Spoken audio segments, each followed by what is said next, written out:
सालसी अदालत के सिंतास मुआहदे से मुतल्लिक फैसले को मानने से इनकार कर दिया और ये तक कहा है कि वो इस नाम नेहाद सालसी अदालत के वजूद को ही तस्लीम नहीं करते। सिंतास मुआहदे की खिलाफवर्जी जंगी इक़दाम तस्वुर होगा।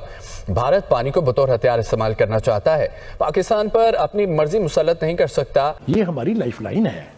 How can India be allowed to play with our life line? उसने आबी हमला कर दिया है, कर चुका है। ये मैं नहीं कह रहा, ये पाकिस्तान के चैनल पर ये खबर चल गई है। साबिक सफारतकार अब्दुल बासित साहब ने इसको डिस्कस किया प्रोग्राम में। भारत ने दरिया चनाब का पानी रोकना शुरू कर दिया है। भारत जो है वो इसको हथियार के तौर पे इस्तेमाल करना चाहता है कि पाकिस्तान बंद करे। पाकिस्तान और भारत के दरमियान बज़ाहिर तो सीज फायर है, लेकिन इस वक्त पाकिस्तान का मक्कार और कमजर्फ दुश्मन अभी भी पाकिस्तान के खिलाफ मंसूबा साजी में मसरूफ अमल है। Also remains determined to protect its rights and entitlements under the Indus Waters Treaty. We firmly reject attempts by India to weaponize water in pursuit of its narrow geopolitical objectives. We have made very clear in the National Security Committee meeting on 24th of April that any action by India to divert the flow of water would be considered as an act of war. सबसे पहले बताइएगा कि गुज़िश्ता रोज़ के अमित शाह के बयान और court of arbitration के award के बाद सिंतास मुआहिदे के हवाले से अब पाकिस्तान के पास क्या ऑप्शंस रह गए हैं? जी, पहले तो नाज़रीन को ये बताते चलें कि हाल ही में कुछ रोज़ पहले जो भारत के होम मिनिस्टर हैं अमित शाह, उन्होंने बड़ा सख्त बयान दिया है सिंतास मुआहिदे के बारे में। उन्होंने कहा है कि अब ये मुआहिदा रेस्टोर नहीं हो सकता, यानी कि बस ख़त्म हो गया, यूँ समझिए। पहलगाम के वाक़े के बाद 22 अप्रैल के वाक़े के बाद भारत ने एक फैसला किया 23 अप्रैल को कि हम इस सिटी को होल्ड इन अबेंस या यूँ कह लीजिए कि सस्पेंड कर रहे हैं। हालांकि इस ट्रीटी में कहीं भी गुंजाइश नहीं है इसकी सस्पेंशन की या टू होल्ड इट इन अबेंस। और 24 अप्रैल को भारत ने हमें सरकारी तौर पे और फॉर्मली इतला कर दिया कि हम इन वजूहात की बिना पर इसको सस्पेंड कर रहे हैं।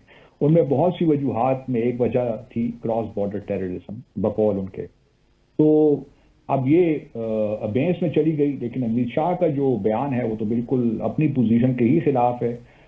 वो तो उनकी पोजीशन तो ये कहती है कि जब तक हमें पाकिस्तान ऐसे इक़दाम में ले जिससे ये मालूम हो कि पाकिस्तान जो वो इल्ज़ाम लगाते हैं कि इर्रिवोकेबली पाकिस्तान टेररिज्म को सपोर्ट न करे तो फिर हम इसको रेस्टोर कर देंगे। लेकिन अमित शाह का बयान बिल्कुल इसके मुख्तलिफ है। उसके बाद फिर हमारी गवर्नमेंट ने भी जवाब दिया अमित शाह के बयान का, और बिलावल जरदारी तो एक कदम आगे चले गए। उन्होंने कहा कि जी अगर हमारे 3 दरियाओं का पानी रोका तो हम जो 3 दरिया इंडस वाटर सिस्टम में जो ईस्टर्न दरिया हैं भारत के, वो भी हम उनका पानी भी हम ले लेंगे।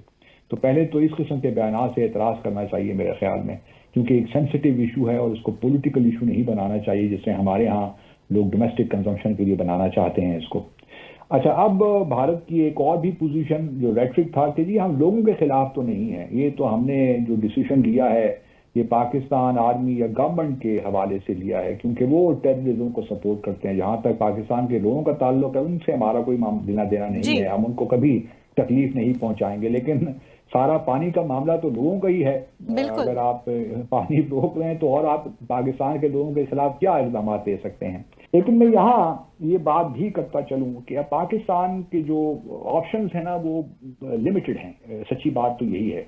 लेकिन भारत चूंकि अब हठधर्मी पे उतर आया है, भारत ने एक पोजीशन ले रखी है, तो अब आप जो भी कर लेंगे भारत तो मानने को तैयार नहीं है। बल्कि कल भी भारत ने कोर्ट ऑफ आर्बिट्रेशन के फैसले के बाद, सप्लीमेंट्री अवार्ड के बाद भी कह दिया कि जी ये कोर्ट ऑफ आर्बिट्रेशन तो इलीगल है, हम तो इसको मानते ही नहीं है। तो मतलब ये है कि वो बैनुल अक़वामी कानून को किसी चीज को खातिर में नहीं लाते।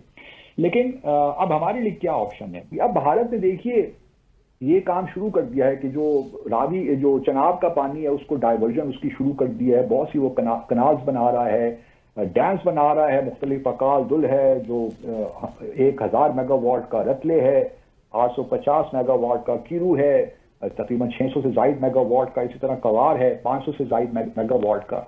तो भारत और हमें भारत इन चीज़ों के बारे में इंफॉर्मेशन भी नहीं दे रहा जो कि उसको देनी चाहिए।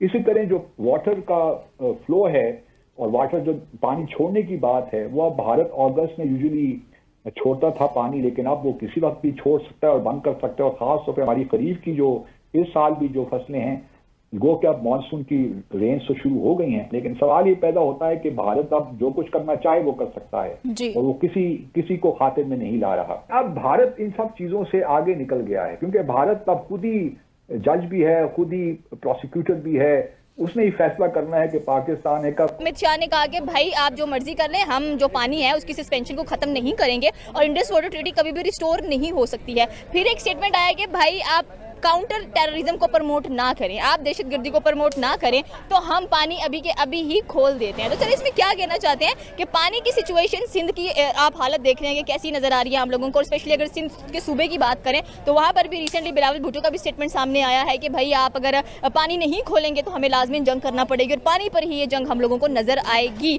तो इस पर आपका क्या रिव्यू है, क्या कहना चाहते हैं कि पानी की जंग होने वाली है, इंडिया पाकिस्तान कहाँ पर जा रहा है, क्योंकि मुद्दे बड़े से बड़े फैलते जा रहे हैं, कभी एसयू की मीटिंग में मुद्दे फैल जाते हैं, कभी कोई और जंग शुरू हो जाती है।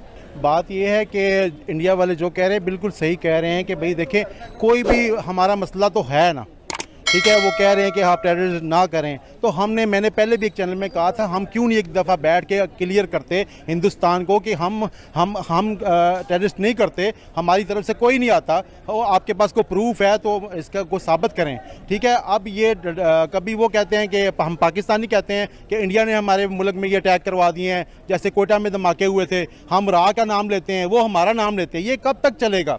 70-75 सालों से यही चल रहा है दोनों मुल्कों में कि जी इंडिया ने ये कर दिया, पाकिस्तान कहते हैं इंडिया ने कर दिया, वो कहते हैं इन्होंने कर दिया है। तो जब दोस्ती तभी होगी जब ही हमारा पानी खुलेगा। हमें पानी की तो वैसे ज़रूरत नहीं है इतनी, पानी बहुत ज़रूरी चीज़ है, मगर पानी के बगैर भी हमारा निज़ाम चल रहा है। हमें ज़्यादा पानी से भी ज़्यादा ट्रेड की ज़रूरत है, हिंदुस्तान से ट्रेड की ज़रूरत है, ठीक है, सब्जियां, अजनास और भी बहुत चीज़ों की ज़रूरत है, और हिंदुस्तान को तो हज़ारों तरफ से चीज़ें आ जाती हैं, मगर पाकिस्तान के पास 2-3 ही बॉर्डर हैं, एक इंडिया का करीब पड़ता है। अगर इंडिया से ट्रेड होगी, इंडिया से दोस्ती होगी तो पाकिस्तान फलेगा फूलेगा।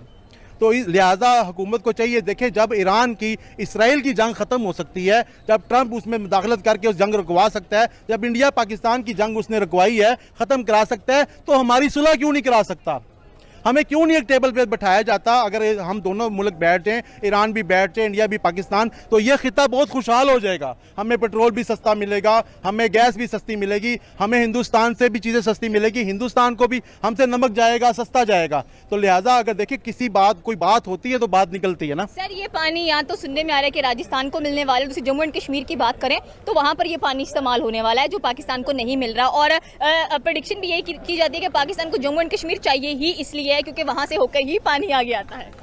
देखें पानी के तो अल्लाह के पास बहुत रास्ते हैं, ठीक है, ज़रूरी नहीं है कि पानी हमें कश्मीर से ही आएगा, इंडिया से ही आएगा तो बंद हो जाएगा। यहाँ तो काल भी पड़ते हैं, कहत भी पड़ते हैं, कितने साल बारिशें भी नहीं होती हैं, और इतनी बारिशें होती हैं कि हमसे संभाली भी नहीं जाती हैं। मेन मसला है हमारे मुल्क में ना डैम बने हैं आज तक, ठीक है ना। अगर हमारे पास डैम बने होते तो आज हमें इंडिया धमकी ना देता, हमें उनके पानी की जरूरत ही नहीं थी। हमारी तो अपना पानी इतना जो सिंध में चला जाता है, समुद्र में ज़ाया हो जाता है, हमारी फसलें तबाह कर देता है। हमारा अभी 2 दिन पहले दरिया सिंध में, ये कल की बात है कि फैमिली बैठी हुई थी, दरिया चढ़ा और 18 लोग ले गया, ठीक है। लिहाजा हम क्यों नहीं पानी को जगह जगह स्टॉक करते, क्यों नहीं उससे डैम बनाते, क्यों नहीं सस्ती बिजली बनाते? हम कब तक ये इल्ज़ाम देते रहेंगे कि हिंदुस्तान हमारा पानी बंद कर रहा है, हम उससे जंग करें? कि यार अभी अगर हमारा भी बस चलता ना, हमारे पास इंडिया का पानी होता, हमारे हाथ में इंडिया के दरिया होते, कसम से हमने भी एक दरिया उधर एक बूंद पानी नहीं जाने देना था।